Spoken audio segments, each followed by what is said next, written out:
Welcome to Prize Fighters, Circus Freaks, and Gangsters.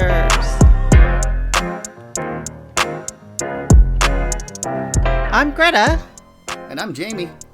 And we are here to discuss an absolutely beautiful and just entrancing episode of Warrior. This week it is, if you don't see blood, you didn't come to play. And it had surprisingly little blood in this episode. This was the first episode that was kind of one of those Sopranos episodes where, a 28-year-old me would have been like, God damn it, would they just stop standing around and talking and get to murdering each other? Okay, yeah. I'm a little bit older and wiser, and I can wait through the build-up. And, they gave us a little action here, but it was definitely... my mind was twisting through this episode for a different reason than it was for yours, because you said you loved this episode as well. See, I saw this as a really interesting setup episode, and I felt like it introduced a whole bunch of new dynamics that are going to play out over the rest of the season. And anyway, I super enjoyed seeing all of these like dragon's teeth placed in the ground. Now, I'm going to betray my ignorance and say I don't know what you're talking about with dragon's teeth. Oh, the Greek myth about how there was a test for one of the heroes where you pulled the teeth out of the dragon's mouth and you planted them in the ground and they grew up into warriors and you had to fight them. So it's sort of like planting the seeds of future danger and conflict. Oh, wow. That is a huge blind spot in my historical brain because I've just always hated the Greeks. So and not as a people, just their history I just don't enjoy at all. It's all... just misogyny and very strangely closeted homosexuality. So it's just... Okay, so because I read like the Dolores Greek myths, which are like the super like kidified, G-rated. See, there I go again. The version that your parents give you when you're a little kid, like the comic book version of the Greeks.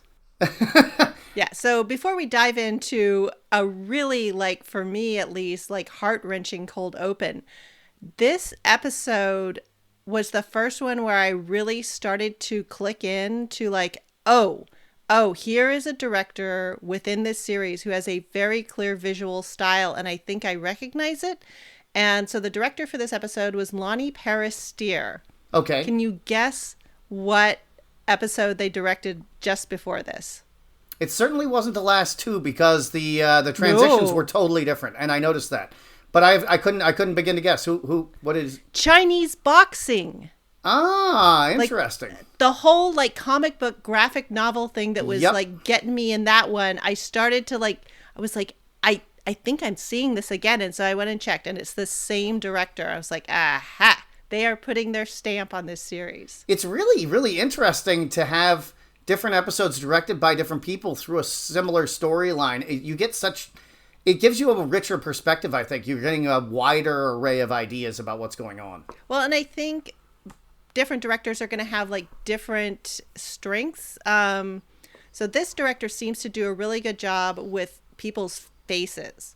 Whereas I think there's another director, I didn't go back and, like, fall all the way down, like, who directed what. But I think there's a particular director they tend to use for crowd scenes or, like, large fight scenes. Okay. And I'm going to, next time we have one of those, I'm going to have to go back and check that. But I was like, okay, yeah, they've got the person for an episode where you're dealing with people's faces a lot, where you're dealing with individuals' emotions.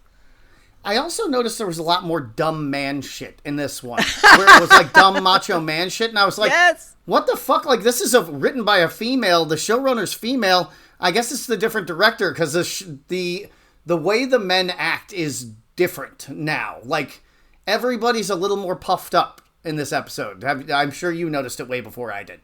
Yeah, well, I mean, you think about Chinese boxing, like the amount of machismo kind of wrapped up in that episode and some of like the way decisions. I have so many notes in here that are Leary says dumb man shit or Sophie stays to watch this stupid Fight Club.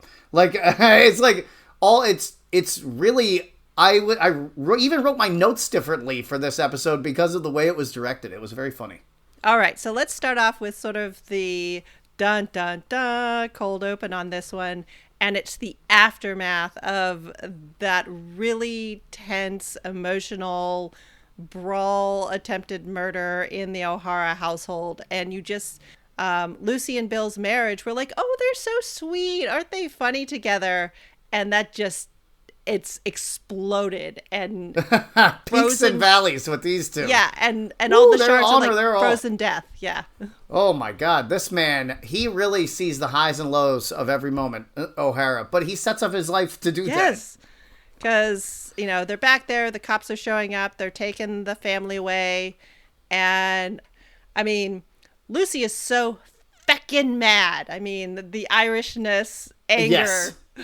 And Lee, you can see Lee is seething standing outside of the building because he now knows that his addiction is O'Hara's fault. Right. It's not his fault. O'Hara might as well have beat him over the head himself. I mean, Lucy says to Bill, "You made me a murderer."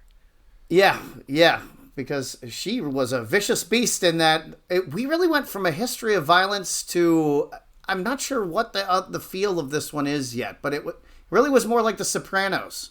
Yeah. It's a very strange shift from one to the other. Yeah, no, a lot of things are being planted here. So, and after last show, I was sort of laughing at when young June is like, everything's going great. I'm like, you're so doomed, baby. But now every time people are happy in the show, part of my brain is going to take note. I'm like, I think they're going to go down soon. Oh, that's an evil way to think. Now you're just going to be looking at life that way. Like, oh, that's some good stuff.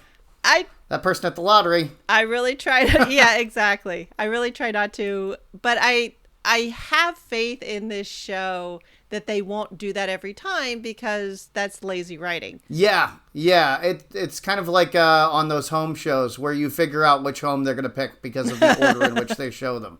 Yeah. Yeah, Lee definitely goes a little Sherlock Holmes on Bill and finds out that all of this happened to him because of what Bill was up to. And the only reason Lucy didn't kill Bill is because she doesn't want to be a double murderer. And Lee is just like, I can't even look at you. I can't even be in the same room with you. Well, Lee throws a punch at him, but he can't even throw a punch because his head is just a wreck now. Because he got smashed over the head twice again in this fight. The man can't stop hitting his head. So his brain is just jello. And yeah, he can't even throw a punch. His head hurts so bad he probably can't even see.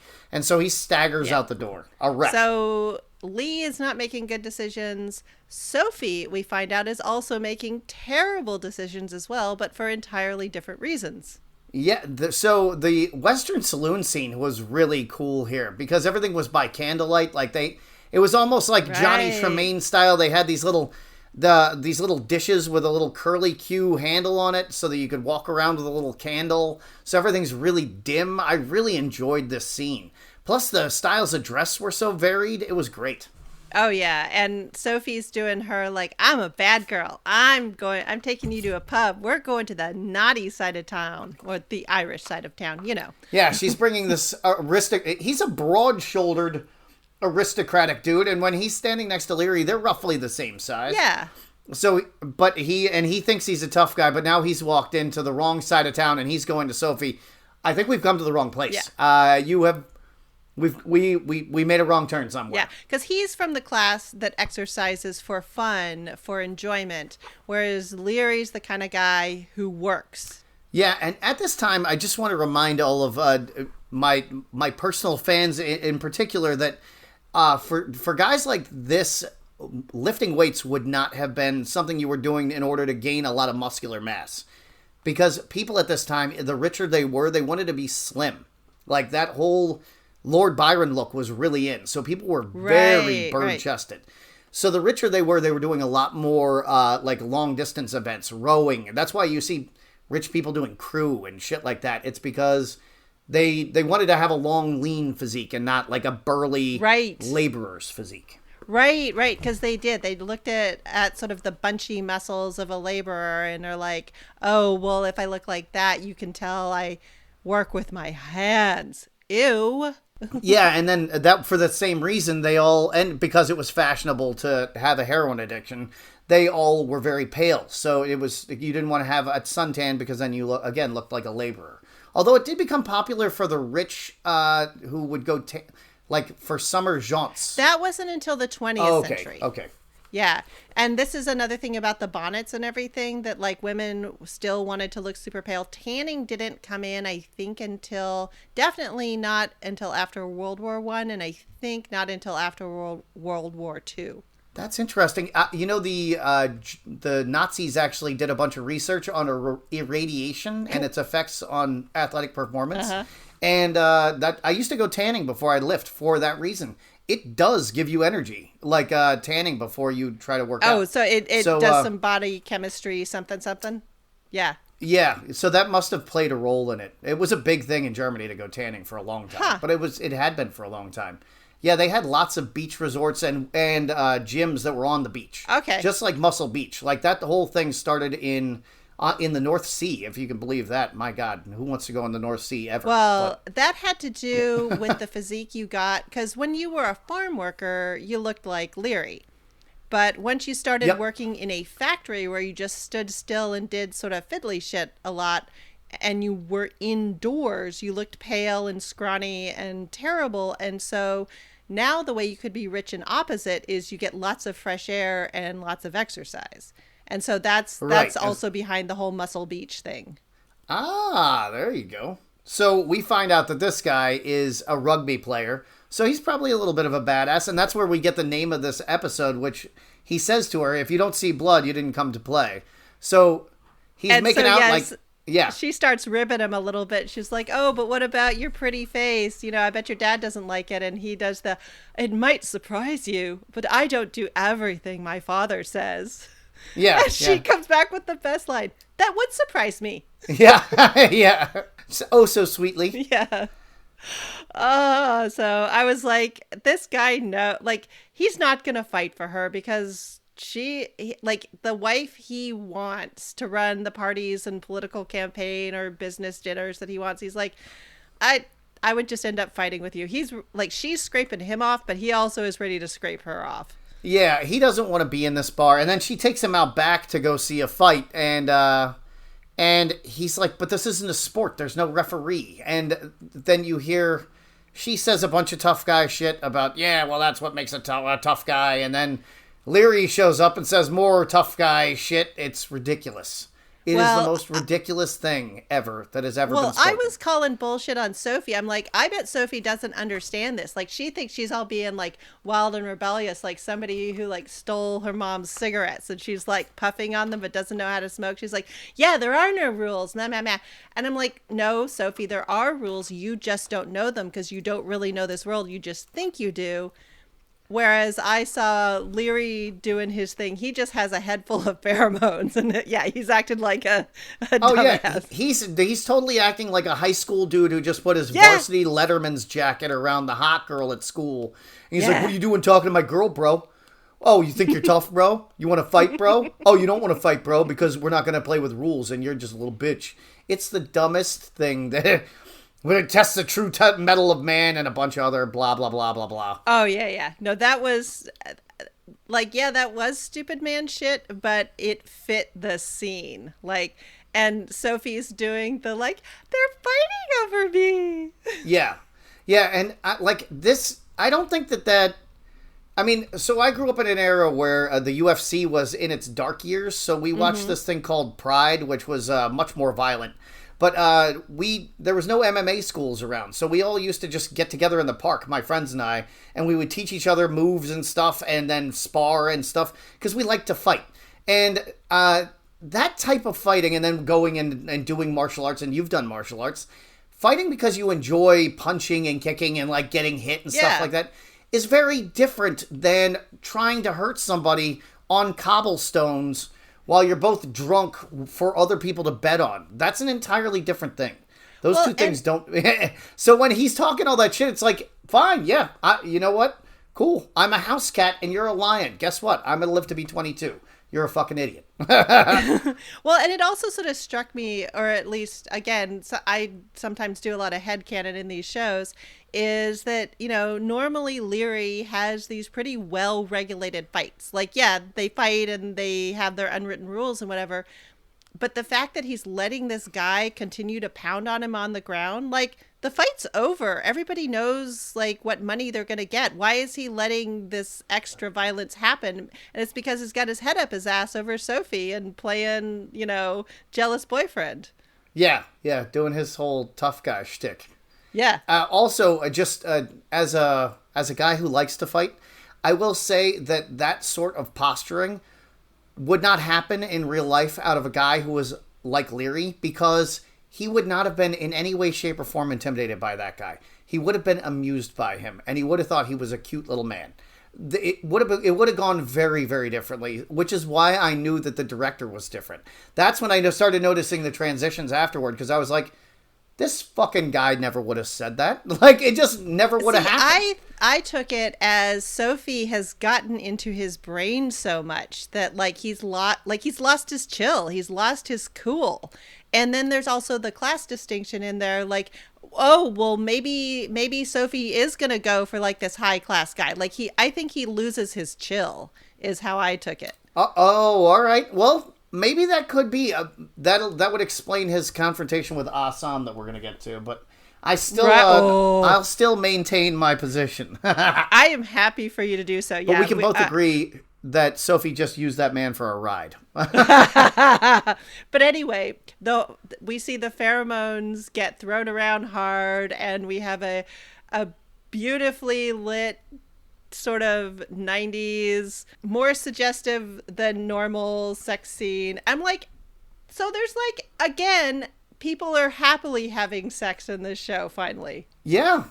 And I gotta say, just a real generous helping of man ass. It was a surprising change from the typical sex scene, because usually it's just a lot of boobs and that's it. A lot of boobs. And no, it's nothing else but boobs. You don't even see the hips. But this, it was just man ass from every angle. I mean, he has a nice ass, and we saw it from every single angle that exists. And it's not just this TV show. There's quite a few other TV shows that, the man nudity has really been dialed up and the boobs have been dialed whole way down. So I also think it's also a trend. Oh, okay. Not just this director.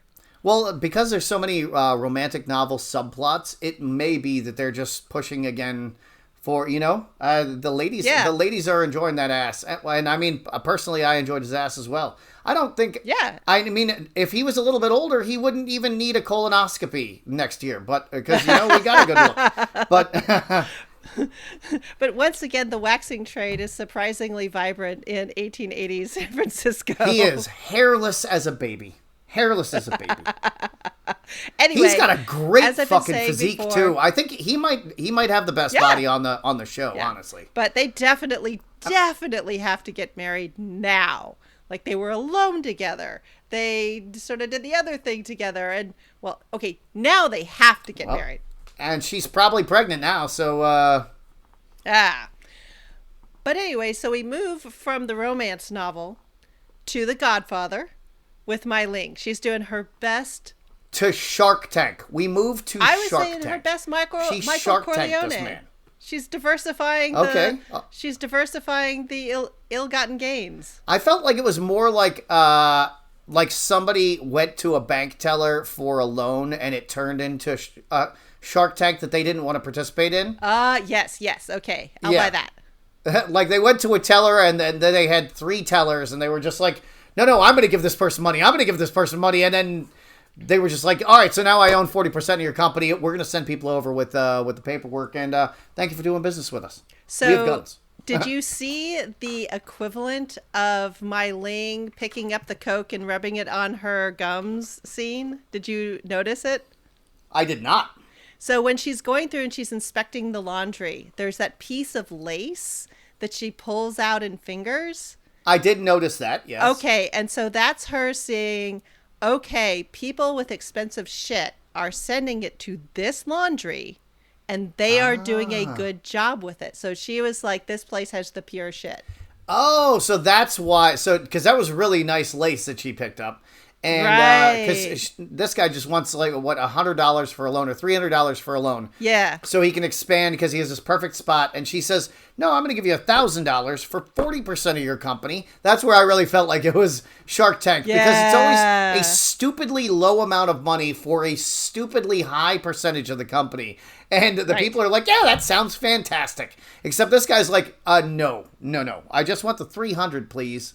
And no partnership. And she was like, no, this is going to work out great for us. I'm really excited about this. Yeah. And you can just see him going, fuck. And you can see Lee Yong going, fuck me. This fucking lady is killing me. She's killing me. Yeah, except the reason he's upset is a really different reason. He's like, we're demeaning ourselves with owning a laundry? My warrior soul is curling up, shriveling up, and whining. I think he only said that as a cover because he was upset because he said, I personally said to that man we were going to give him a loan. This was on me personally, and you made me a liar. And she's done this to him multiple times now. She's made that man a liar, and that has to kill him because he's not a man who ever lies. Right. And yeah, he's gotten fucked over by Mai Ling. This is the second time in a very short period of time, too. Yeah. So it's just, and I feel like he's starting to look around. He's like, all right, I think maybe this lady is not where I want to be.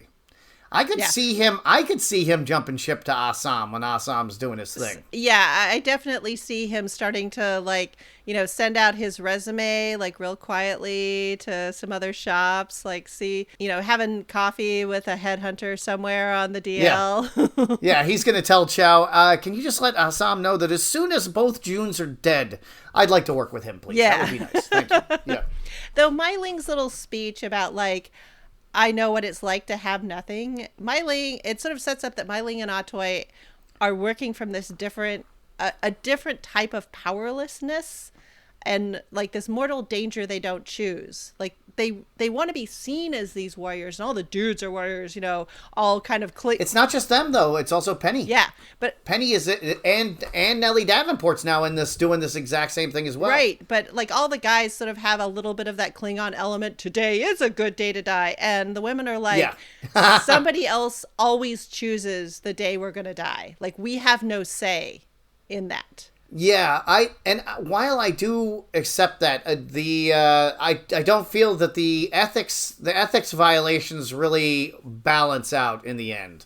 I think it's a very hollow justification. A champion rationalizer for sure. Yeah. I mean, it is all well and good to say, well, I'm just going to be mean to other people because people are mean to me. I get it. But that doesn't change anyone's life for the better in the long run. Oh, so there's the powerlessness and wanting to diversify. She and Atoy have that in common, but how they go about it.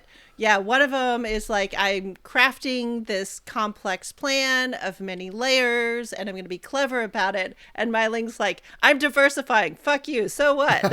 Yeah, basically, yeah. So, yeah, we end up back in the... Apparently, Mai Ling and Young Jun are kind of syncing up in terms of their idiotic life choices, but I guess I guess really now I'm just old enough that I realize I was always that idiot, and I'm just mad about it, and now I'm just projecting my anger onto them at myself. So, all right, well, this has been a therapy session. Is our time up yet? That pain you're feeling, be glad, 'cause it's proof you're alive? Question mark? Yeah. I'm sure I said something even dumber than that at some point.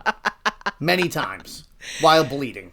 Anyway, the thoroughly scrubbed police headquarters. So dumb. After the pig blood or the cow blood was flung willy-nilly over it. Clearly, they had some poor women in with scrub buckets. It's all cleaned up. It's a cop shop again, and these cops are ready to go. They are ready to do some murdering, and they're all winding themselves up. It's exactly so. This energy you're seeing right there. That's every male locker room before any kind of combative sport, especially football. That's the energy. It's somebody's yelling some shit, trying to they said something about our moms or whatever it is, something dumb, just to get. I was just waiting for somebody to hit themselves in the chest. Yeah, and everybody's just winding themselves up. So it's just any guy that's listening to this, you already know what it is. It's just people winding themselves Yep. up for no reason, Yep. as we do. But yeah, somebody comes in and says, "Hey, O'Hara, that weird Wong Chow dude is there." And this is where, O'Hara goes out to see him. These were, hands down for me, the most gorgeous face shots in the whole episode. Like, this director or whoever's running the camera, they love Wong Chow's face. He's beautiful in this. Okay, well, you noticed way more about this scene than I did, so take it away. Yeah, Wong Chow's there, and he's got the light from the window falling on him, and then O'Hara he's got his back to the window, and so he's in darkness. And it just struck me, like, even though Wong Chow has all the light on his face, and he's just the way they framed him and lit him, it was making me crazy. It's like, gorgeous in this. I can't believe I didn't notice any of this. I was just like, oh, yes, I love this plan. The second that he sat down, I was like, oh, is he going to? Yes, he is. Aha. Yes. But I love the way that he, like, comes in and he's doing I've got to be honest with you, man. No, he isn't. And he's just setting up Zing. He's like, this motherfucker, I got to take him out. He is part of the Feng Hai. Like he's just putting all the kittens in one bag and handing them over to O'Hara. Yeah. So the plan is that they're going to hang the entire plot of, the swordsman is going to be Zing, and that way it can get O'Hara out of the water with the hot water with his boss. It gets that office plate, and it also solves Chow and O'Hara's problem with the Feng Hai. Like, it solves everybody's problems. It's a perfect plan, honestly. And I was sort of thinking, sometimes they talk about, like, oh, we're getting two birds with one stone. No, this is one bird, Zing. Many stones are being lobbed in his direction. Yeah, there is no escape, and everybody is going to win. All this man has to do is just lay down and die. But of course he's not going to. Because he is a bastard. Say, because he's a Mongol, he's a slippery Mongol motherfucker, isn't he? Going lock, stock, and two smoking barrels there, huh? Oh yeah, but I also love, like, the little Cossack kicker. Wong Chow at the end, he was like, by the way, give me back my inventory, okay? Oh, yes, it was a good deal. So Chow gets his inventory back, too, all the stolen weapons, because they were looking for that sword. And, yeah, it is the perfect plan. It is the perfect plan. So, yes. And then... And just as, like, you're kind of bristling at the excessively stupid man shit in this episode, the very idea that Sophie would just put on Leary's shirt, like, yeah, that's fine. But walk out into the front room of the bar? No! Not in a million years. No. Walking around? Oh, yeah. So Leary lives in the bar, which is and not like upstairs of the bar. He lives in the back room, which is separated only by a sheet. No, there's a door. It's that back room that he... Was there a door? Like, remember when the black men are in there and he, like, bam, busts through the door? Oh, yeah, all right. Yeah, so his bed's in his office. And that's, like, completely plausible in this time and place. Oh, yeah, I get it. I was just setting it up for anybody who hadn't seen this thing. Yeah, but I'm also just saying it's a good... Would people have been in the tavern early in the morning? Like, what time did... I guess taverns opened when they opened, but they wouldn't have been able to get in there. I mean, it was not open, was it? Yeah, but, I mean, there's windows out front, and how does she know there's nobody out there?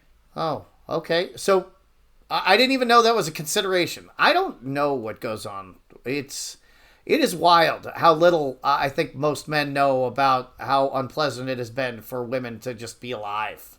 So, like, I completely buy that she would put on his shirt and whatever, but I mean, and how many shirts would she have needed to have on? And a poor woman would have possibly done it. But Sophie, she's a good girl from a rich background who has all the clothes she has. Like, even though she tries to be all punk rock and everything, she wouldn't have been wandering around with bare legs like that. Just not in a room that other people could have walked in. I feel like you didn't know any gutter punks in college, because there were plenty of rich-ass kids who acted like they were poor as shit and lived in tents and had pickup trucks. Oh, sure. I feel like this could have happened. It tracks for me. There's a lot of like college energy in this, I feel like. Okay. All right. Yeah, my summer camp boyfriend a little bit. I'm going to go across the tracks for that. All right. Yeah. Yeah. And she really thinks she's big shit, so... Fair enough. She might have gone strolling, but any other woman would have. And so what I recently learned that it would have meant that nobody would have spoken to her at all. Like none of the other women would have spoken to her at all.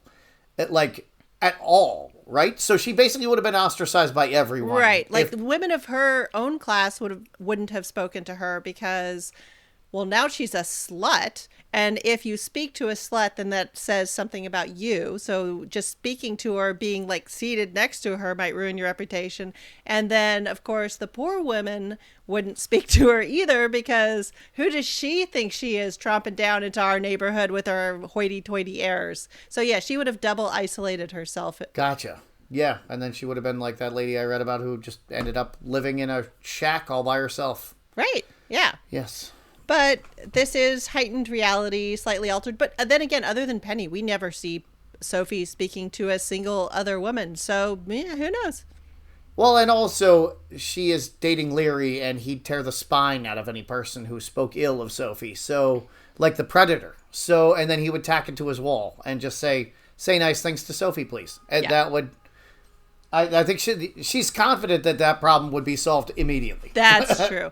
And speaking of college energy, Sophie does go to her first philosophy and social classes seminar as she looks out the window and realizes things for the first time, and her eyes are opened, and now she's going to run off and she has to do something. She has to tell everyone about it now. Yeah, because so she gets up, she notices that Leary's not there, and she's like, oh shit, this man dipped out of his own house on me? Like, where did he go? Yeah. So she goes to look out the window to see where he is, and she sees he is feeding soup to the poor out front. Yeah. Just ladling some delicious stew out for everybody to eat, and like patting old ladies on the shoulder, and her heart melts. And she's like, oh my god, this murderous madman also has a heart of gold. Right. Like and a leprechaun. Yes, and look at all these poor Irish that are poor that need my help. I mean, yeah, she definitely sort of has her awakening into the true tragedies. I think these people might be people too. Oh no. I married a woman who worked at an Irish bar that had a lot of members of Sinn Féin or whatever in it, and and she was also very punk rock back in the day. So I feel like I understand a lot of the motivations here. I feel like if we need an expert opinion, I feel like I might be able to call on one for predictions on Sophie's behavior. Yeah. So we go from Sophie breakfast back to Hopway breakfast, and once again they have all the accoutrements that I love. But it's not just breakfast. It's once again a locker room. What were they eating? Did you notice? It was the same thing. They just sort of had their breakfast congee, and then they had their tea, and then they had the little itty bitty cups that they had their breakfast. I don't know, rice wine, or I don't know if they would be doing like the distilled soju or something. So for breakfast congee, congee, for anybody who doesn't recall, is like basically it's a thin rice porridge. Basically, it's kind of it'd be like watery oatmeal but with rice instead. Yeah. Would they ever put any meat in that? Typically, it's made with a meat broth. Okay. And then you just have toppings. So you might have like little dried up crumbly pork or little like leftover pieces of whatever. That sounds delicious. It's really flavorful. I never had congee when I was in China. They don't serve it like out of hand to Westerners just because a lot of them are like, ooh, what is this disgusting rice gruel? But it's well, even adults I've read say it's for old people and children. It is like you get up in the morning and your mom gives you congee for breakfast. So it's like a real comfort food. It's sort of like the mac and cheese of China in a lot of ways. Oh, okay, cool. Yeah, you just sort of have it when you're feeling like you need a warm bowl of something. Oh, nice. Yeah. So the whole tong is sitting down, and they are separated. They're basically on two tables that are slid together and then seated on benches. But all the older tong are in black suits with the with white shirts and a red pocket square, and then Yeah, so like those are the inner circle guys. Right. Those are like the and then the younger ones are in red shirts instead of the white shirts. So they're kind of differentiated in that way. And one of the guys starts talking about Hong, who is gay. We discover. maybe. Well, yes, maybe. And so See, for me, this again, speaking of stupid man stuff, this is just sort of like I was saying, Hong is that guy. Like he just always kind of he seems to sort of always rub everybody the wrong way. So whether he's gay or not, they are treating him like he's gay, which is a big locker room thing, yeah? Yes, that is a very big locker room thing. And he has long hair where nobody really has long hair. And yeah, he's really doing his own thing. He's wearing a necklace. So yeah, the one guy's like, oh yeah, he likes cocks in every one of his holes and this and that. And young June starts cracking up, and you can see he's about to murder this man. He's like, ha, ha, ha. Yeah, huh? He likes cocks, huh? Where does he like them? Huh? Where do you want to tell me as I walk closer to you? And then just starts beating the man's face off the table. Yeah. So this is that young June aspect that was more present in the early first season. And I was like, young June kind of scares me. And you're like, no, young June's a really honorable guy. And it's like, okay, if young June's your friend, like he's a total ride or die. But if you're just an innocent bystander, yeah, he might just accidentally cut your head off. Yeah, and absolutely not care at all. Right, because he's doing a thing here. You were just in the way. Yeah, bad luck for you, but I guess next time don't be in the way if you have a next time. Somehow. And so I guess as a woman, like I don't see young June, and even with Wonkea, like he still probably doesn't quite see her as entirely a human being because she's a woman. And so she might still be somewhat disposable. And so I just feel like he would... They also don't speak the same language. Right. So it's, it's really... I mean, I love my cat and we don't speak the same language. But I still feel like there's got to be some kind of language between two people. Yeah. But I really feel like young June's one of those guys that other guys really like because he does have that like ride or die energy. And as a woman saying, no, he scares the living shit out of me. And the guy saying, but he would never hurt me. I'm like, he might even like not gun for me to hurt me, but he would fucking kill me and not think about it. Like he scares the shit out of me. And this was another one of those moments. That was a tough lesson for me to learn as a man, especially because I'm short. I've always had the perception that I'm very small, but I'm very intense. And I guess in a lot of ways, I'm very much like young June. Yes. And my mom actually used to have a friend who would cry whenever I'd come in the room with her. And I mean, I wouldn't even go close to her. And I was always very, very polite to her. She was just terrified of me. And at first I was like worried about it. And then I just thought it was funny. And now I feel badly about it in retrospect. But it couldn't have been just you. She's also, if she starts crying, then she's projecting something about her own past onto you. Yeah. But I don't, guys really don't have any conception of what the concept of safety is, personal safety is. Or like, because we've never not had it. So it's difficult to, I mean, it's like trying to imagine breathing water. How would you? You know what I mean? Yeah. But on the other hand, how to imagine breathing air? Like you don't think about it, you just do it. Yeah.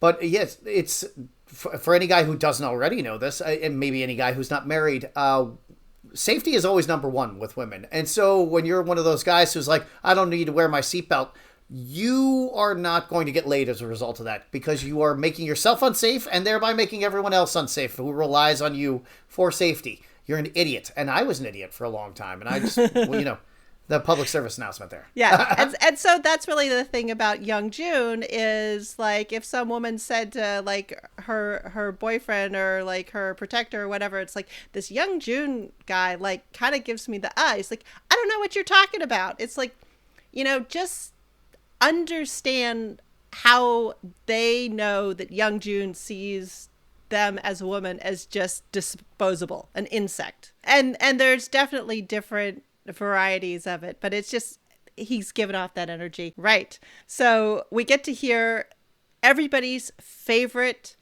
unbelievably useless phrase come out of Samuel Blake's mouth. Thoughts and prayers. Oh, yes, I even wrote that down. Yes. Mayor gives him thoughts and prayers. Yeah, because they're sort of coming to the mayor and like, wow, this shit that went down with O'Hara. He says like it to O'Hara. Yeah, about his house. He's, Yeah. oh, yeah, our thoughts and prayers are with you. My house is gone, sir. Yes. It's splattered with the gore of Chinese people. Yeah. Terrifying. How about Chinese maybe a people. cleaning crew? How about some money? No, thoughts and prayers. Thoughts and prayers. Yep. And so they're starting to be like, they're starting to get rolled up. But O'Hara comes in and goes, guys, we don't want to go after the Feng Hai while they're still all hopped up and ready for us to come. Like he actually takes Wang Chao's advice, which was good advice regardless of the setup. Yeah, because he was saying, all right, if you guys go in and charge in and try to kill the Feng Hai right now, they're waiting for you. Like, they're going to chop you up. So why do it now? I need 2 days to plant this evidence, so you need to stall the mayor. And so O'Hara goes in there, and he seems like, because he's like, yeah, it was my house, but we need 2 days to get ready, and also they're going to be ready for us, and I don't want to lose any more police. So let's just do this right. And Buckley's there like an evil imp, like, but the... over Blake's shoulder. Yeah, but the people demand blood! And it's like, Jesus, only you weird little fucking creep, just shut up. But nobody has yet to tell this man to shut up. Yeah, and Sam, no survival instincts. He's like, what do you think I should do? What do you think I should do? Who's the last person I talk to? I'll do what they think I should do. He was perfectly described by Sophie as a walrus in this show. He is a human walrus. Except walruses are deadly, and this man isn't even deadly. He's just... No. Well, on the other hand, a lot of the way that walruses will get you is they'll just, like, squish you. Crush you? Yes, under their bulk. And I can see, the weight that Sam sort of has behind him as the mayor. He can squish people, but, like, not through any, like, carefully directed attack. Just sort of an accidental flop. Yeah. Yeah. But yeah, Buckley he just gets out his spoon and he starts stirring. He's stirring that pot, man. Stirring it up. But the mayor knows that Buckley's undermining him now, because Buckley tips his hand and says, oh, yeah, the senator has already said some blah, blah, blah about how he's not going to back you because you're not hard enough than the Chinese. And all of this is fabricated, but I guess that's probably how politics works anyway, is people just make up lies to, like, further their own horrible aims. And we've seen Buckley do this multiple times. Well, Mr. Mayor, there's just not enough money. Or, well, Mr. Mercer, there's just not enough. Like, he's always stirring there. He's got a big spoon. Yeah. He's just putting it in everybody's pots. Stirring it. But then we get to a wushu demonstration. Yeah. Yeah, it's a dude dressed like a Shaolin monk who's out there doing a staff exhibition. And he's doing a lot of very, very cool stuff. And Mai Ling is walking down the street and she stops to watch this guy as he's going ham at it. Yeah, and I was like, this guy does have really strong wrists and forearms and whatever, but he's also doing it with bamboo, which makes a lot of the speed he's pulling off, both the stopping and the starting, possible. Yeah, I mean, it looks like any kind of like wushu exhibition you'd see now. Like, it's really cool. It's basically an art form that started around the 1900, and like, I mean, it started before that, but when they really started demonstrating it as a way to express their nationalism, it kind of became more codified. And so they took it out of like old dragon dances. Yeah. And then, turned into this whole really cool art form. And the style that he's using there is in the Avatar cartoon, The Last Airbender. That's Airbender style right there. I know. Nice. Yeah. Oh, and I love that we got our first criticism from the last episode regarding my laughter at your apparently extremely gritty Avatar cartoon, which I was corrected in the comments.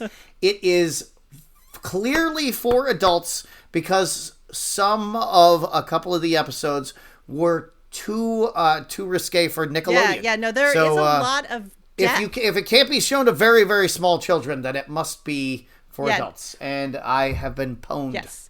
Legend of Korra wasn't as good as The Last Airbender, but the Last Airbender live action movie or the last? No. Okay. I was going to say now we have something to discuss. No. The live action movie is sort of like the fourth Indiana Jones movie. I don't acknowledge that it exists. It never happened. Geriatric Jones? You're not. No, the cartoon and only the cartoon. Forever and ever. Maybe this was inspired by the Legend of Korra, because Mai Ling does not look like she has been dressed by a human being. I mean, she is wearing fishnet sleeves on. I don't even know. I was trying to write down her outfit. So her hair's to one side with a gold clip that's kind of some kind of leaf thing. She's got a woven gold undershirt with an emerald vest over it that has gold trim and lace all over it. And like fishnet sleeves coming down from this. Jacquard print something over it. I mean, yeah, she was still leather Xena Mulan princess, but with copper eyeshadow to set off all the gold going on her body. And so the Atoy and Mai Ling confrontation, like where they actually talk to each other, finally happens. And just as much as you're like, Lyrian awesome, the Atoy Mai Ling, it's like, what's going to go down? And it was so well written. And Mai Ling, you know, she's going to go hard, guns a-blazing, knives out, yeah! And then Atoy, you know, completely does the soft sidestep where Mai Ling is iron and stone. Atoy is water and smoke. I think we see, and I think Mai Ling realizes here that she is totally unprepared for this type of combat, because she immediately says, just like any warlord, like, I demand to be, I demand you to say hello to me when I approach. And Atoy just lightly brushes her off with, "Oh, I meant no disrespect. I was merely entranced by the presentation, and I didn't. Yeah, I meant nothing by it." And then bows very deeply and sweetly. And so she's using all of her courtesan tools, just with the cute little smile. And Mai Ling knows that this is happening, but it's like, that is a different type of fighting than the type of fighting. And it's just like Mai Ling gets her ass whipped in this confrontation. The one interesting thing for me is that where, you know, a guy coming at Atoy the same way and Atoy doing all the things that she did, a guy would think like, yeah, I showed her, she submitted to me. Mai Ling knows, oh, it's on. Yeah, and she just got owned because she showed all of this anger and rage, and she was just sweetly and demurely diffused and deflected, and like definitively Mai Ling lost that confrontation on a social level. And she lost. Knows, like she is like, okay. And everyone around her who saw it knows. But unlike a man who would think, yeah, I won, Mai Ling's like, all right, game, respect, game. It's on. Let's go. Yeah. And Li Yong is just behind her like, damn this lady. Yes. Oh, my God. He was just like. Like, Atoy, do you need help? Do you need help? You look like a lady who needs a bodyguard. Yeah. I know somebody who probably wants to kill you right now, so maybe I can work for you. Yeah. So we finish up with that, and then we get Sam Blake doing buzzword bingo down the stairs of the of City Hall. Oh, yes. My notes for this was mayor giving half-wit speech filled with right-wing talking points. Yes. And all the people with double-digit IQs are like, yeah, kill the immigrants. Blah! Build a wall. Build that wall. Build that wall. I did have a little bit of fun just sort of watching it. Like, this was also that scene in a musical where, you know, you have all of the surrounding characters surrounding the main characters. They like stride down the steps and give their like explanation speech. I was hoping that was going to be some kind of musical where rice and bomb it goes just, off. The staging reminded me so much of like a very particular type of scene in musicals. I could see that. Yeah. Like the Seth MacFarlane musical movie. Yeah. It had a Thousand Ways to Die in the Old West. Like, had a real feel like that. Right. Like Seth MacFarlane was maybe going to lead a song about mustaches. Right. And so we get down to the bottom of the stairs, and we have definitely talked about we're probably going to fund a blue ribbon panel to maybe examine the best course of action. Maybe. But we'll get back to you on that. And then we move over to Penny's office, and this was the awkward scene. Yeah, well, these two have not really had much conversation since Bumpin' Uglies, and it didn't end well. And Nope. yeah, so now it's real awkward, especially since now he works for her. So, and she's paying him, and I was surprised that she didn't mention, like, yeah, the mayor's threatened to cut this contract. She didn't even mention that. She was just like, yeah, things are going great. Things are going great. How are things with you, Assam? Everything good? Yeah. How are you? But she asked it real bro-y. Yeah. No, because I can kind of see, like, the danger of the feels starting to happen, and they're both like, nope, nope, nope, nope. But plus, she's in business mode. She's in man mode while she's at work. Yeah. Except they go over to the interesting lighting at the windows, and the feels start to. And that's when it turns into the romantic novel. That's when she remembers the feel of a man's touch. I was like. You're just waiting for the music to start swelling, like the violins start to come in, and he even brushed her cheek with the back of his hand. And then accountant guy opens the door. Oh, sorry, didn't mean to interrupt. Yeah, and they both jump apart like teenagers who got caught almost fucking by their parents in the bedroom. Yeah, we weren't doing shit. Nothing. Look, we have all our clothes on. I did have a lot of fun with that, and the fact that they managed to do the whole thing with a straight face, I think, made it even more fun to watch. I'm sure the outtakes for that were hilarious because Oh my goodness! But now is the scene that's just here to torture Jamie.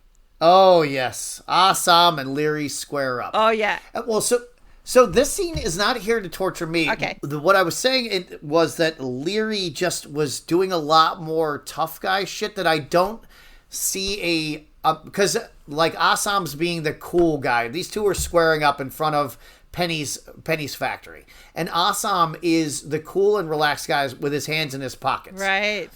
And Leary has his hands bunched up. He's ready to fight. As you said before, he's looking like the Notre Dame mascot. Yeah, but to me that looks scared, and Assam is calm and comfortable. And so I don't think that Leary would have come at him with his fist bunched looking like that, but maybe since, like you said, now Sophie's in his head. He's off his game. He's derailed. He's off his game. Now he's a loose cannon. Here to torture you is like, they look like they're thinking about fighting, but they're not going to fight. They're not going to fight this time either. No, because this is episode 4, and we know they're going to make us fucking wait until episode 10. They're just going to keep dick-teasing us, edging us each episode until we finally get to episode 10. 6 episodes edging. But I did enjoy the Irish dude saying, "Ya dang foreigners coming on your boats and taking a jabs from our real Americans." Yeah, but Assam has the perfect comeback because he goes, well, if they're your people and they keep fucking you over, maybe you're the one who doesn't belong here. And it's just like, oh, sick burn. Well, and that was after he said, "I don't want your job." Yeah. I don't want to be a fucking laborer. Like, look at my suit. My suit is worth more than you make in a year. Do I look like I want your job? Yeah. Like you have a pig living in your tavern, sir. I have a silk handkerchief, sir. I have dry cleaning daily, sir. Look how white my whites are. So I have no need of your poverty. Yeah. No, Leary in this confrontation is definitely the one who comes off like, well, I'll get you. Yeah, just you wait. Oh, yeah, he does the whole high school bully. You and me have some unfinished business, bro. I'm going to meet you at 3 o'clock. It's totally that thing. And Assam's like, cool, whenever you're ready, you just let me know. I don't need any notice. You just give me a holler. All Assam didn't do was do that shoulder brush off. Oh, yeah, yeah. Like, pick some lint off his shirt and throw it away. Yeah. That was all that was missing. See, it was all this kind of shit that made me really enjoy this episode. I mean, just the personal interactions that they had everybody do. There was like high tension between Wong Chow and O'Hara. There was that high tension between Blake and Buckley. There's that high tension between Assam and Penny. Like for me and Atoy and my I'm like, they're setting everybody up. It's going to go down. It's all going to go down. This is what I was enjoying about this episode. It really is. They're doing it like an orchestra. And, they're kind of letting everybody have their little moment to shine. And then they're going to build to a crescendo with everybody playing at the same time. Bringing all the pieces together at once. Like that Fantasia movie. Yeah. We finally get to learn the melody. Speaking of your orchestra thing, or we finally get to learn the theme between the Nellie Davenport and Ah Toy thing. Like, what's going to connect them? Yes. Nellie Davenport arrives at Ah Toy's establishment, and Ah Toy is telling a woman she will be safe to go with Nellie Davenport. She will be safe with Nellie. And Nellie responds in Cantonese and says, yes, you can come and live with me. It'll be great. And she also invites Ah Toy to check out her spot. Like, you should come and see this farm. I'm not making these women work. I'm giving them a life to live. Yeah, and that speech she gives, like, well, yeah, they are working on a farm, but they're working on what is their farm. And we know how Ah Toy feels about land. And so she is totally, like, just plucking that string in Ah Toy. Oh, I didn't even pick up on that. I'm getting better at I'm getting better at the female subplots, but I didn't see that. Yeah, one. because that's the whole thing is Ah Toy is investing in land, and she's like, "Oh, you understand that land is where stability and a sense of home is." Ah, all right, got it. So, like, no, I could see a connection forming to them over the fact that Nellie isn't like, teaching them millinery or like learning how to sew shirts or something. It's like, no, you are going to learn how to be a person who knows the land. I will say Nellie Davenport, Cantonese, not terrible, but no tonal awareness. 0. Yeah, having made my own personal attempt at Chinese, I didn't even realize tones were all that important until way too late in the game. So I basically learned Chinese entirely incorrectly and was worthless at it, but I tried. I always thought it was about memorizing vocabulary. Right. I only realized what language was this year. Yeah. This year. So if anybody out there is thinking, oh, hey, maybe I would like to learn a tonal language, you can't just learn the word and then slap the tone onto it later. The word and the tone have to go together, because you can hear when Ah Toy speaks in Cantonese, even though she's just kind of whispering it, you can hear the tones woven into it. And then when she speaks English, she does have inflection in her voice, but then it's only to transmit emotion. Yeah, it's much more like singing than it is like you can't just learn the lyrics to a song. You have to actually learn the notes, and it's the same with Chinese. Right. So that was super cool to me, just as again, extra details. Side note, I love the way that they're interweaving Cantonese into this show. It's super cool. Yeah, I have almost no experience with Cantonese, so I didn't even pick that up. But I wasn't listening for it either. So it's awesome that you have experience with Cantonese. I mean, just again, my kiddo learned some Mandarin, but just listening to Nellie when she goes, "Ni hao ma," I'm like, instead of "ni hao," yeah, ma, like it. It's an up down up. Like, yeah, well, ma can mean horse. It could when you put it at the end of a sentence, it's a question. Yeah. Like it.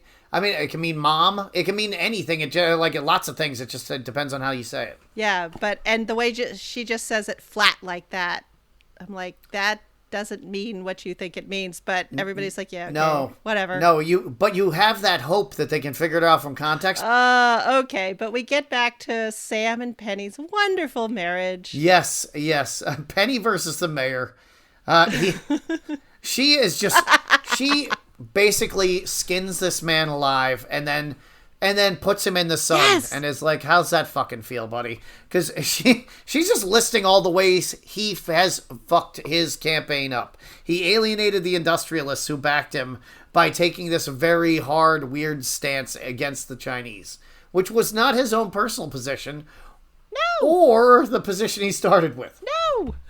In fact, this is where I started to think, I'm like, Sam and Sophie have a lot of weird shit in common. Yeah, and it seems like she's going to him to kind of ally up. Like, look, you're getting fucked over. You need to listen to me. You're doing this wrong. And if you fuck this up, you won't be mayor anymore. And then I'm married to a nobody. That's what I was seeing. Is that what you were seeing too? She was coming at him like, the ultimate wife like thing. She has taken him to school. She's like, these are the facts of life, bub.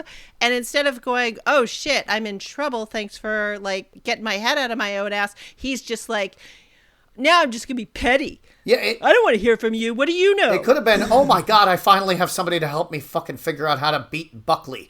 But instead of that, he's like, no, stupid woman. I can't believe my wife thinks she can tell me anything. I'm the mayor.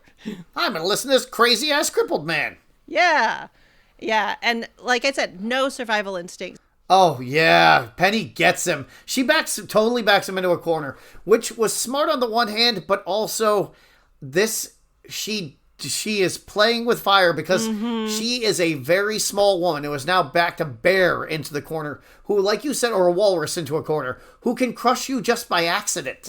Like, he's not dangerous on his own. Like, he can't kill you with intent, but he can kill you by accident. And this is the problem she's going to have because she's backed him all the way up against a wall and now he's standing on his hind legs and walruses don't have them. So she's going to get crushed at some point. But she threatens to tell everybody about the whorehouse visits when he kills her contract. Or threatens to kill her contract. Yeah, because she already had him. She didn't need to do that. Because she was like, you can't back out of the contract. You're dead if you back out of the contract. I will take everything. And she didn't need to go with that. But then she was like, and I'll tell everybody about your Chinese whores. Yeah. How about that? You're like weird Chinese whores, not just the regular ones everybody else has. And I wonder if she knows she went too far there. But yeah, so this is like Sam and Sophie both they both come from this background of privilege. They've never sort of been in situations where they've had to make real hard choices. And so far, every time they've fucked up, it's been annoying, but everything still comes out okay. And so Sam and Sophie are just like walking around doing stuff that really endangers them. And they have no survival instincts. No, they're like Donald Trump. So long as you have $10 million in the bank account, you can do whatever you want because any problem is solvable with enough money. Yeah. Yeah. And neither of them, like both of them just like check in with their own head and they're like, well, I think it's a great plan. So it's a great plan. Like they don't talk to anybody else. Nobody else. And Penny has at least her sister. Well, she could have talked to her sister, but now we go to the next scene. Sophie goes to Penny like a teenager. Well, I mean, you have teenagers. Do you have any teenage daughters? Nope, just the one boy. You were a teenage daughter at some point. I was a teenage daughter, and I had a sister who was also a teenager with me. Ah, I bet your parents enjoyed their lives immensely. We were a little bit obnoxiously boring as children compared to what we could have been. Oh, well, there you go. Yeah. That's good. Sophie, I mean... my sister, when she turned 12, just stops talking to anybody in the family at anything other than a scream. She just disappeared into a room with her phone, and she would scream at us occasionally. And eventually it rubbed off on my mom. But there was definitely a lot of like, you don't know what it's like to be my age. I'll show you. Nobody's fair to me. Everything in my life is terrible. Everybody's mean to everybody I like. Yeah, and then Penny just slams her for being the person Penny was at the beginning of season 1. So it's been bing. Yeah, so you noticed that too. It was just like, she's just like, you're a stupid, useless bitch. You have no reason to be alive. Nobody cares if you fucking die. Like, you are useless, she tells her. Oh, and this was also Sophie's college sophomore moment. I just took a philosophy class, and you just don't even know how the world really works. Yeah, it really was. And she just caught Mom on a bad day. And Mom was like, let me tell you about how the world works. I'm killing myself trying to find you a decent husband. You blew that up. And then I put a roof over your head, and you just shit on that, even though it's not our roof. And now you're shitting on the business I'm trying to build because it'll give us some security. And you don't know shit about shit, dummy. So just shut up. You're useless. You contribute nothing. Yeah. No, Mom was definitely having a bad day. And so when they pull out and there's the octagon foyer staircase, I'm like, I wonder if that's where I got the idea for the 8-sided fight back in season 1. I wonder if that was like a subliminal thing that was floating around in my brain. And see, when you said that, I immediately thought that maybe it was octagonal because it's intended to create fights like the UFC. Yeah. So I went to the UFC with it. Yeah. So we leave the mayor's mansion, and Oh, and so Mai Ling is with her detective, and she's just got her good help is She saves the Pinkerton from jail. Her drunken Pinkerton who had just gotten his shit kicked out of him and is bleeding all over the place. He climbs his drunk ass into Mai Ling's carriage, who's like, am I gonna... You are. We had an appointment. You missed it. Here you are. Is this what we're always gonna do? You're a useless piece of shit? Yeah, she... And he's like, I'm a drunk Pinkerton who you hired to find out shit about somebody nobody else would investigate. So you get what you get. But Mai Ling's still doing the good help. So hard to find. Just... Yeah. I have no other options. God. But I do love the inclusion of an incriminating photograph. Oh, yes. There's a photograph of Buckley. What do you think it is? Sex? Or like him photographed with a freshly killed whore. Like the Jack the Ripper theme is just stuck in my brain. I'm sorry. I am thinking he's got a limp. And I am going, he was on the wrong side. He is a Confederate. He has all of the evils of a Confederate, and I think that's what we're gonna get. Yeah. Goddamn Confederates. Yeah. No, nobody was doing Dexter photographs who knows what they're taking pictures of? I don't want to say. Well, you had to stand still for quite some time to get That's true. Because you developed. You didn't develop the picture on site. It was just it took the negative a long time to develop. You're the photographer in this. You have actually developed photographs. It did take more time for the picture to actually, like, the light to change the chemicals in the gel that was on the metal plate or on the glass or whatever. So that took longer, like several seconds or longer. So, taking pictures of corpses, that was actually something people did because this was like the new in thing, like taking a death mask of people was how you did it before. And so now, in addition to death masks, they'd also take photographs. And the corpses, those laid nice and still. Yeah, that makes sense because I'd read about people going to carnivals and fairs and things like that and going into tents where they were viewing photographs like that. And I was like, so this is just like Faces of Death, but 19th century? Yeah, so like say Jesse James's death photograph would have been a big draw, for example. Yeah, I think they traveled around with one of those guys' dead body for quite some time as like a traveling show. One of the old West gunslinger guys. But doing the photographs, much less stinky, smaller suitcase of photographs you could just pack up with the money and, head out of town. Much less stinky. Yeah. So actually taking... Also, probably less prone to getting diseases from the corpse that you're dragging around with you. So the developing didn't actually take that much longer than hand developing did in the modern day. I mean, what year did we say this was? 1880s. 1887? Yeah. 1880s, Yeah. So these were photographs and not daguerreotypes. Right, but they were still emulsion on a glass plate. And then you develop the emulsion... And then, and daguerreotypes were on a silver plate? Yeah. Those, and there were a bunch of different, like, post-daguerreotype similar chemistry that was happening that were directly etched into a metal plate. But having an emulsion impregnated with silver ions on a glass plate is much easier to print. See, daguerreotypes, you take the picture, and that's it. There's only one of them. Yes. But it gives us resolution we can't get any other way, right? Right.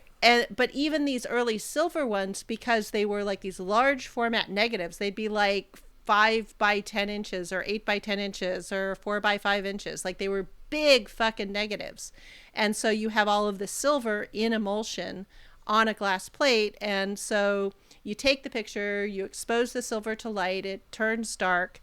Then you put it through a fixing process to stop everything from changing, and then you could shine light through it, the negative on the glass plate, and then print positives on the photographic paper. Holy shit. So total time, start to finish, set up to having the picture on the wall. How long does it take to take a selfie in 1887? Hours. Jesus. Including drying time.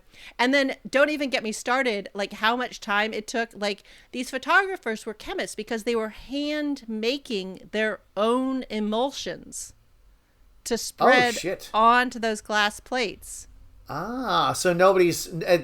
these were not like a standard formula. Everybody was whipping up their own shit, so somebody might have had a better... Yeah, by the 1880s, you could probably go purchase glass plates from a chemist somewhere. But, like, yeah, in every city, there'd be a couple of guys who were just, like, working in a lab, making... In the kitchen, whipping it up. Yep. And then... You got somebody rolling opium in one corner, somebody whipping it up, doing the photographic solution in another.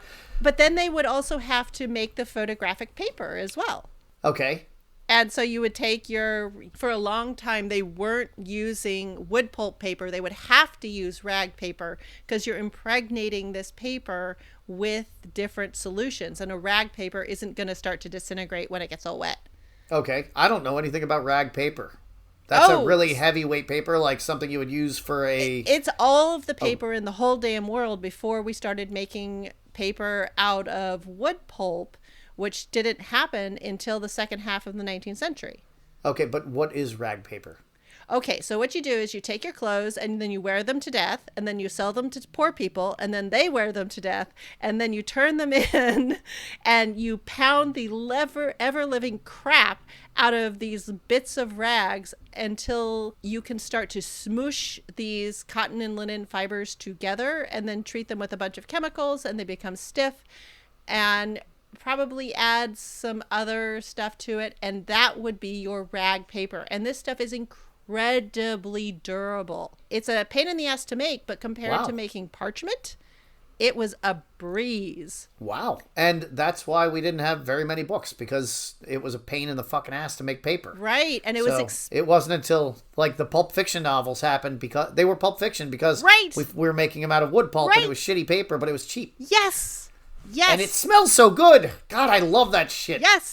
Yes. And so that's why if you are ever looking at really old books, the paper in them has like a totally different weight to it. And so when I know almost nobody does fancy stationery anymore. And it has a very different tactile feel as well. Very, very different tactile feel. And it smells different. But if you ever go in for like fancy stationery and they talk about, X% rag paper, that's because they're putting cotton and linen fibers in with the paper pulp. And so you can still buy for, Barbie movie money, paper made out of rag. And here's a pro tip, guys. If you buy stationery and you use it to give thank you notes to women who are older than you in particular, you will win so many brownie points that there is no way you can fail. You are too big to fail at that point. One thank you note. That's it. That's all it takes. Handwritten. Oh, yeah. You have an especially nice dinner party, or you stay at somebody's house, or somebody just lets you, oh, yeah, I'm not going to be there for the weekend if you can go in and da-da-da. Or, yeah. There you have it. Greta has co-signed it. It always works. And it can get you out of a real big bind if, say, your mother-in-law doesn't like you, or your future mother-in-law doesn't like you. Anybody who's potentially a mother-in-law or any kind of mother that you care about, you're gonna need to learn the art of the thank you note. And I mean, yes, we all have to remember how to use our hands to write with pens, because a lot of us haven't done that very much recently. Yeah, practice on another piece of paper for a while before you write this note, so it doesn't look like a 4-year-old wrote it holding the pen in their hand like in their fist. Yeah. Okay. Well, thank you for joining us for this episode of Miss Manners. Yes. Oh, I've read Emily Post over and over and over. I used to get grilled on it as a kid.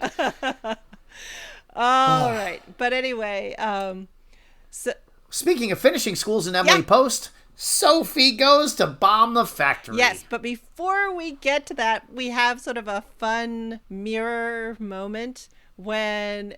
just like Assam just strolling into the back room of Atoy's brothel when she's talking to Lai.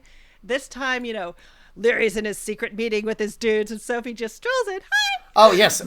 I meant Sophie goes to plan to bomb the factory. I wrote it down wrong. But I did just love that mirroring moment. Like, God, these guys, like, doing secret shit in the back of their, like, establishments, and they just let people just wander on in. Got to work on your security procedures. Yeah, in every other scenario, there's somebody blocking the door, or maybe lock the fucking door.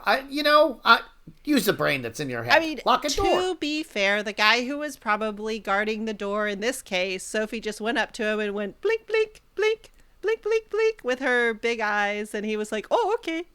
Well, also, she says that, like, somebody said to her, what do you just, like, order people around until they do what you want? She's like, yeah, basically, that's what I do. Yeah, and it works because she is such a precocious woman, and people are like, well, shit, she wouldn't be acting like this unless she had the permission to do it. Right. And so they're thinking, shit, well, I can't say no to Leary's woman because if I do, he's going to beat the shit out of me. Yeah. So she walks into their super secret boys only meeting, like the Get Along Gang or whatever. They're in a treehouse meeting and planning a bomb shit. And she just walks in and she's like, so you guys are planning a bomb shit. And he's just like, God damn it. But yeah, she's like, yeah, I can tell you how to bomb my sister's place. And Larry's like, you're crossing family, right? Yeah, he's like, I see you're going through something right now. So clearly you're pissed off at your sister. Maybe let's think this through. And she's like, no, I'm not going to think it through. I'll punk rock. Let's blow shit up. Totally. So we cut to Lee, and Leah's like, you know what? Maybe I shouldn't, I'm so pissed at O'Hara. I'm not trying to, like, not shame the police force anymore. I'm going to go to a classier joint for my drugs. Yeah, he shows up at Odd Toys, and he's like, get me high. And she's like, I'm going to get you high. Yeah. And then when she walks out, and Chow goes, I didn't know he had a taste for the sweetness. And she was like, oh, yeah. He's not addicted yet, but he's going to be. He's going to be. Okay. Yeah. I just wanted to call bullshit on the matches. Okay. Matches existed then, but they were incredibly fucking dangerous and incredibly fucking expensive. How could tell our audience how a match could be dangerous? Okay, so matches depend on somewhat purposely unstable sulfur compounds. And same with the matches now. Like when you light a match, there's sort of that smell to it. And that's the sulfur oxidizing. Back in the day of the early matches, they hadn't really nailed down the correct instability of the sulfur. And so sometimes the sulfur was a little too unstable. And so that box of matches in your pocket would just go, boop. Oh, shit. Yeah. That's... I had no idea that matches were ever dangerous. But, Jesus... 1,000 Ways to Die in the West was not far off. Literally everything can kill you at all times. Oh, so in one of our episodes, you mentioned that people were asking for homework or a book to read. Sulfur, the 13th Element. It's a great short little book on the history of sulfur and humanity. And it really explains how matches could kill you. And they could extra super kill you because everybody's wearing super flammable fibers. I can't believe that I went my entire life without knowing this because you probably read the same idiotic books I did. I mean, we all bought the same books at elementary school, so we were all reading about spontaneous combustion, and I spent my entire life being like, how the hell could a person just... So there's pictures of people who have just burst into flames in a rocking chair, and there's just like a burn mark on the bottom of the rocking chair. And I was like, how the fuck could that happen? Well, probably if they were covered in gunpowder and like whatever toxic asbestos dust or whatever. Well, asbestos would keep them from burning, but right, yeah, liquor, and they never washed their clothes for 6 months. And just flour dust all over them. Flour dust is unbelievably flammable.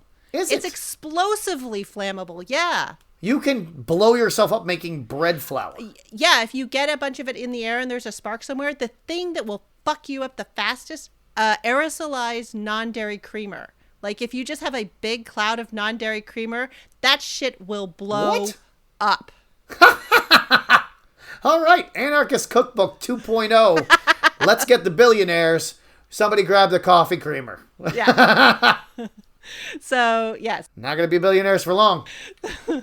So I called bullshit on the matches. Also, just because in the opium den, you're going to have like nice little candles or oil lamps or something. They are not going to be lighting matches. And also the sulfur smell of matches now, I think most people find it kind of pleasant.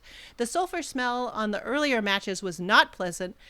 And Atoy's running a class establishment here. She's not going to have that stinky sulfur in there. It's going to smell like nice opium and incense.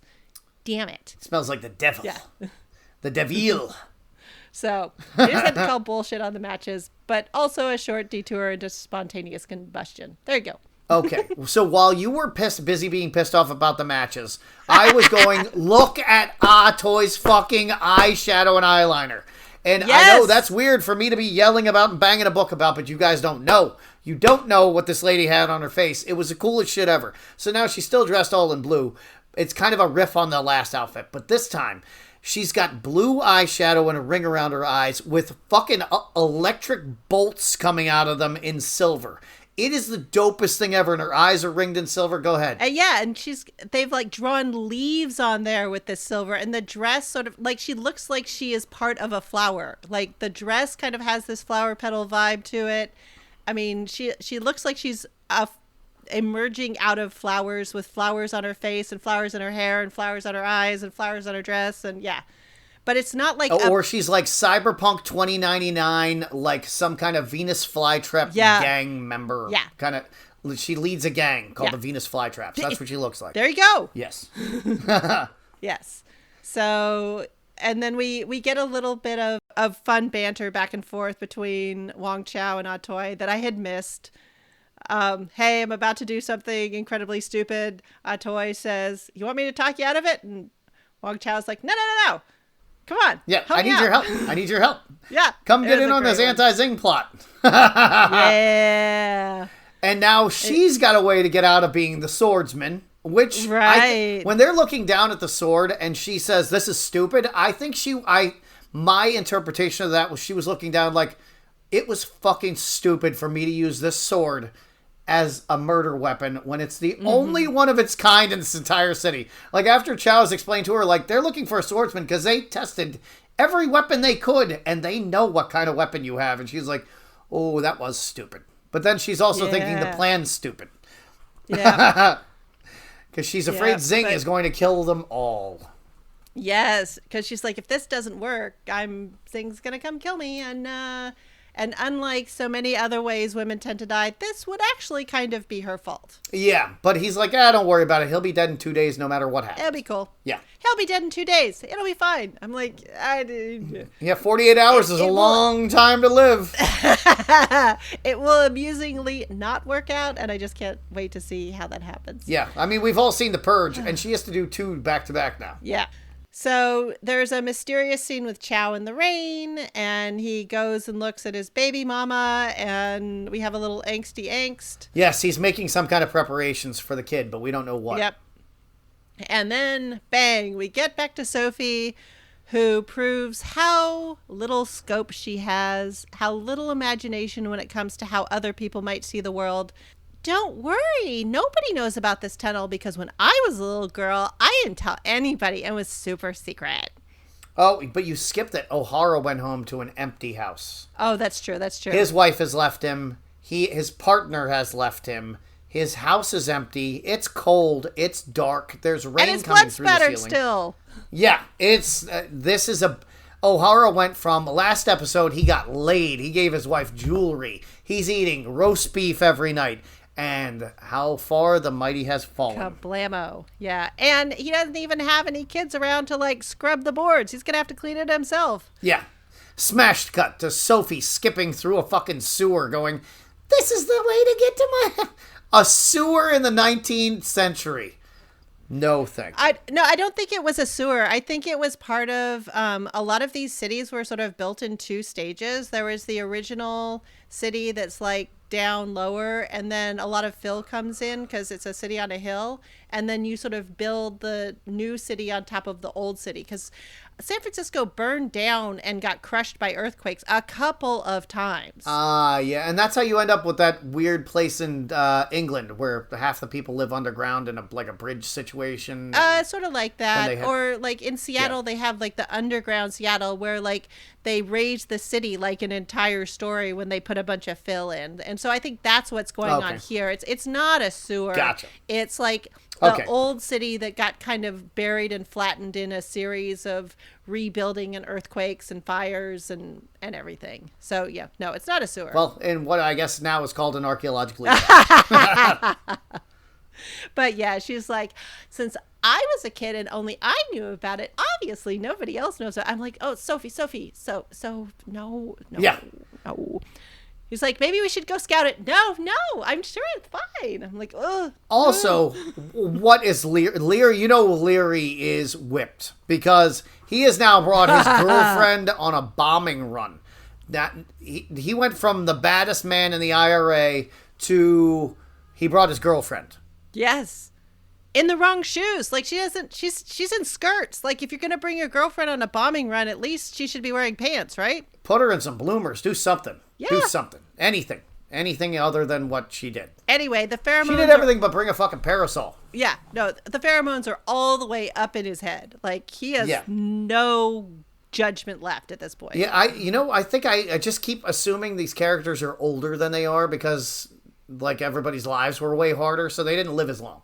But, like, these are young people, so they're still thinking, like, total fucking assholes. Yeah, I mean Leary's probably in his third. Like, the actors who are playing some of the characters are older than they're playing. But right. yeah, they are that's what I'm all saying. written. Their characters are younger than they are.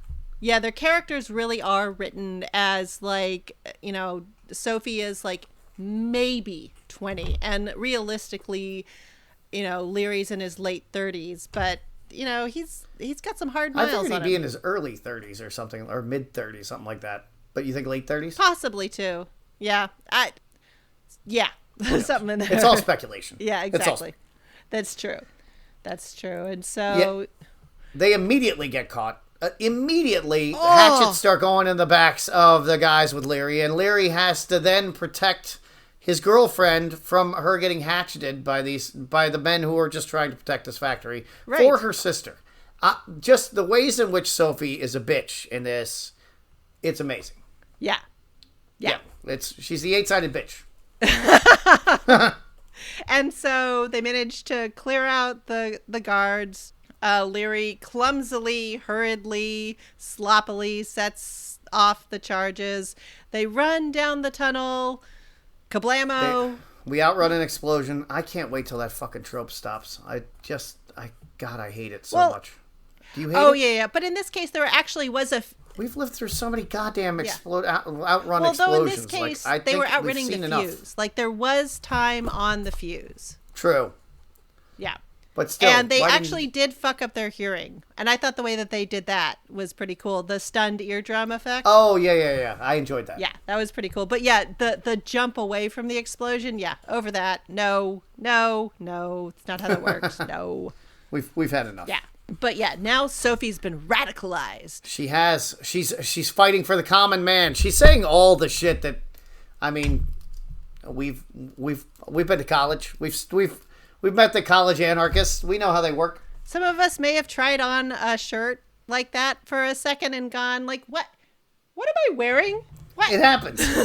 Why did I? We all do stupid shit as kids. It's but we don't all blow shit up about it. Yeah.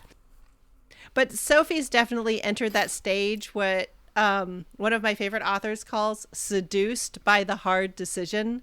Like the fact that there is this hard decision to make. She's like compelled, like, I have to make a decision about this hard thing instead of going, let me rethink this. Let me back up, re-examine my assumptions.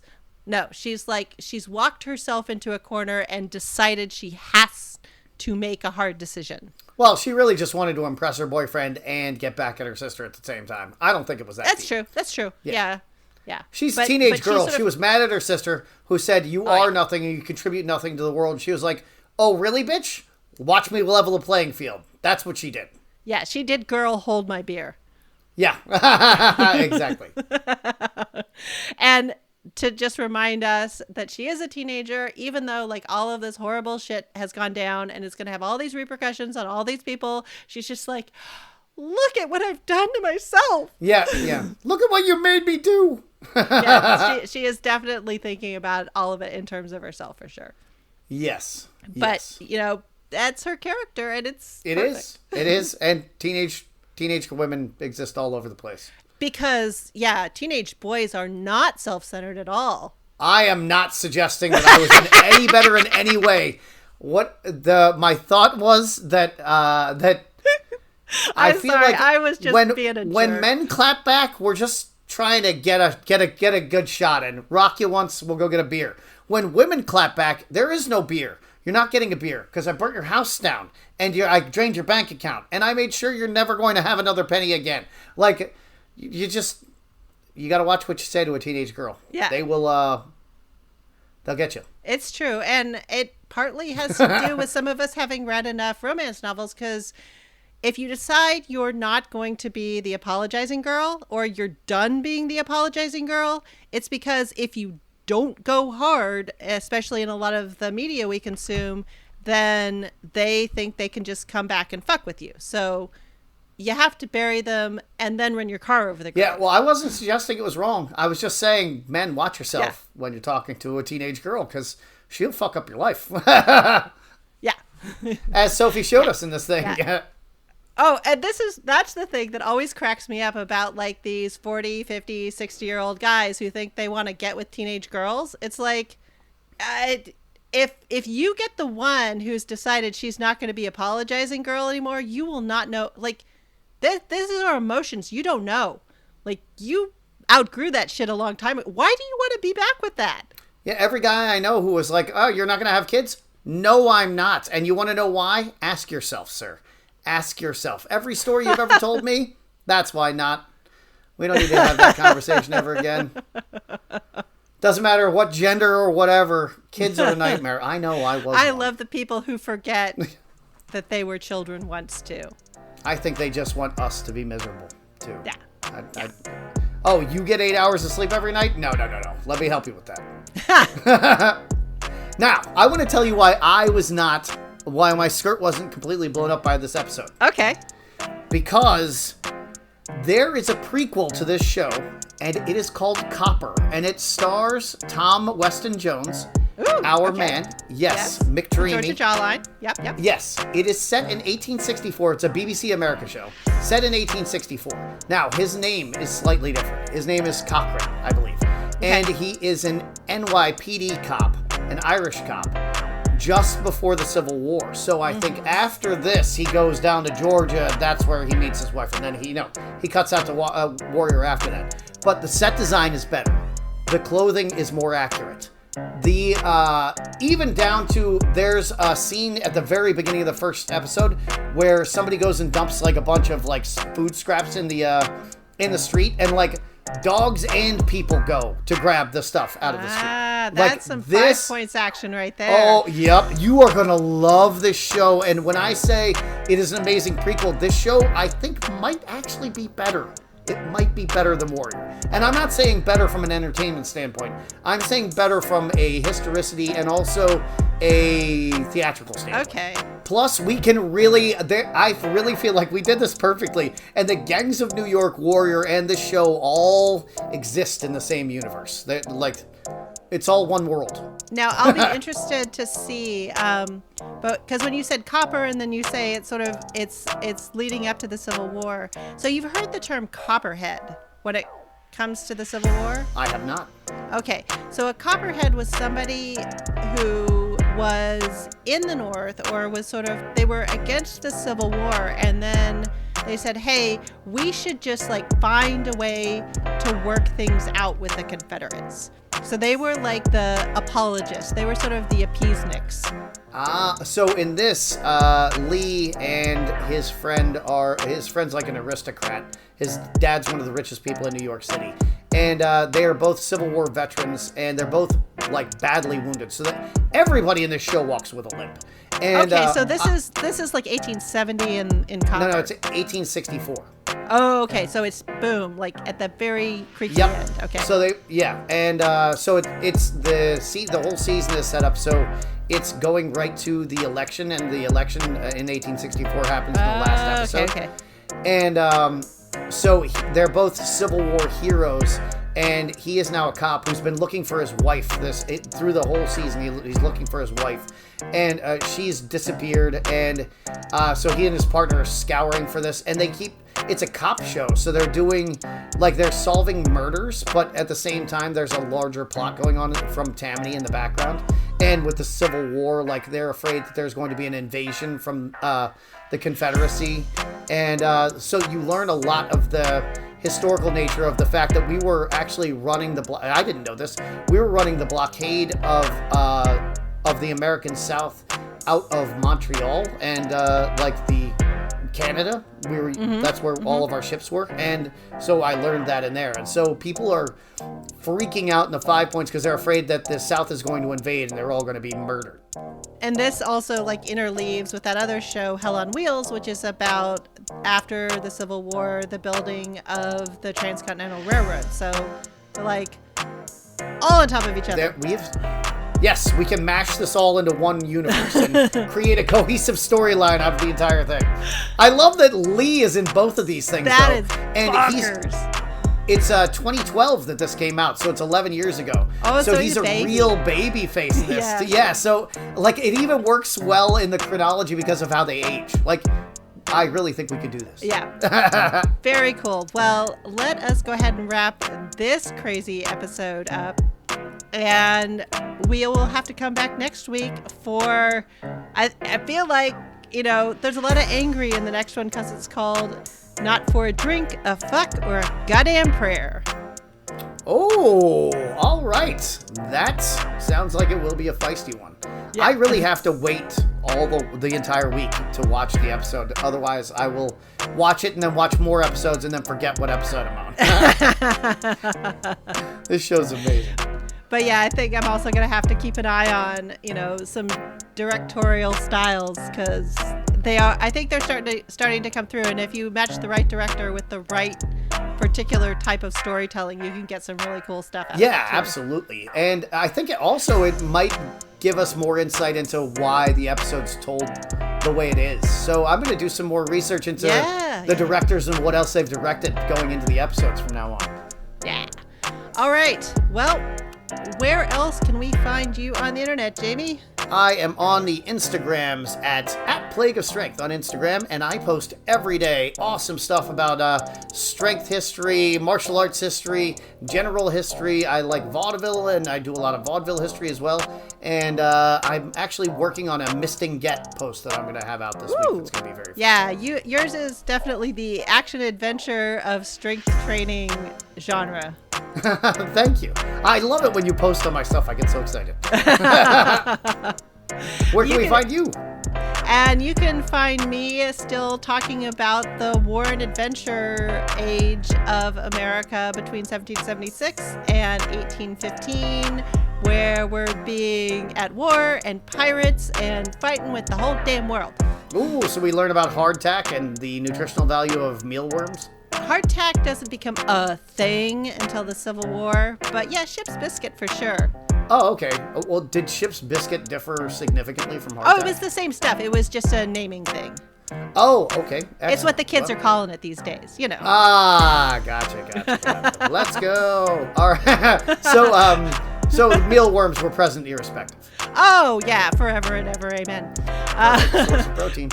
But you can find me with my podcast, The History of American Food, and then I am on the internets under the handle at THOA Food, mostly on Threads and Instagram. Sweet. Oh, and if anybody wants to know about the nutritional content of various insects, I actually wrote an article about that a few years ago. So if you just Google insects on my site, plagueofstrength.com, you can read all about the bodybuilding and powerlifting and Olympic weightlifting benefits that you can derive from eating bugs. Yeah. Ants are delicious. Yes.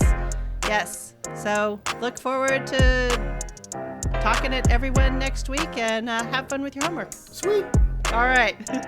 Bye-bye. Absolutely. You too. We're on Instagram at PCG Podcast. And you can always reach out to us by email at pcgpodcasters@gmail.com.